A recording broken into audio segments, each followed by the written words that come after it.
Kak, saya nak try dengan phone ni boleh tak? Nak try dengan phone ni? Phone Redmi? Nak ambil Infinix?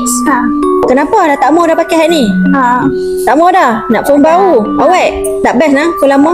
Tak best? Saya Kak nak cari saya bajet 300 ada tak? Adik nak cari phone yang bajet 300 lebih? Nak baru ke nak second?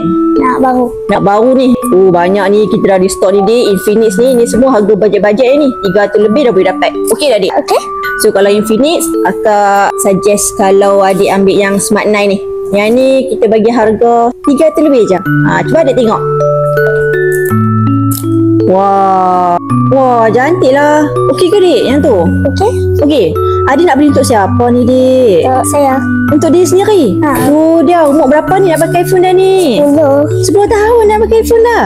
Amboi. Confirm ke nak beli ni? Apa?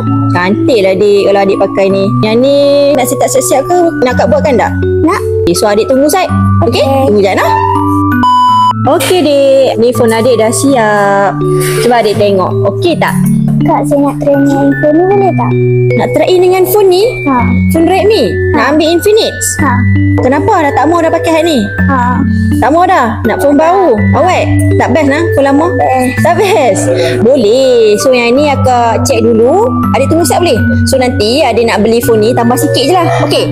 So dik, adik nak banyak pakai apa? Cash. Pakai cash? Boleh? Wah, banyaknya. Berapa lama dah adik kumpul ni? Setahun? Macam mana adik boleh kumpul setahun ni?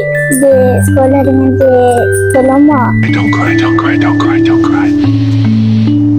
Don't cry. Duit sekolah, duit tolong mak. Wah, baiknya adik ni. So dapatlah beli phone sendiri ya? Okay, tunggu saya akak kira saya. Okey. Okey dik. Yang ni dah siap dah phone. Payment semua dah settle. Nak free gift tak akak bagi? Nak. Tada.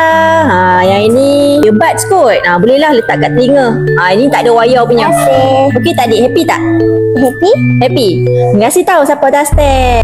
Kau yang terindah